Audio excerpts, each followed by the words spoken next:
ਗੱਲ ਤੋਰ ਅਸੀਂ ਕੱਢਣ ਲੱਗੇ ਆ ਘਰੇ ਚੋਂ ਐ ਵੱਟ ਵੱਡੀ ਹੋਈ ਹੈ ਤੇ ਉਹ ਲੱਗਾ ਰਹਿਮਾਨ ਤੇ ਉਹ ਲੱਗਾ ਮੁਬਸ਼ਰ ਤੇ ਮੈਂ ਹੀ ਵੱਢਣ ਲੱਗਾ।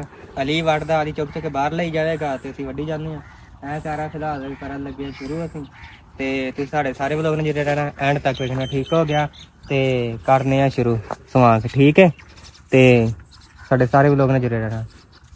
ਉਹ ਰਹਿਮਾਨ ਵੱਢਣ ਦਿਆ, ਉਹ ਵੇਖ ਉਹ ਮੁਬਸ਼ਰ ਵੱਢਣ ਦਿਆ ਤੇ ਅਸੀਂ ਹੁਣ ਵੱਢਣ ਲੱਗੇ ਸਵਾਂਗ। ਤੇ ਇਹ ਅਲੀ ਜਿਹੜਾ ਨਾ ਇਹ ਅਲੀ ਨਾ A few moments later.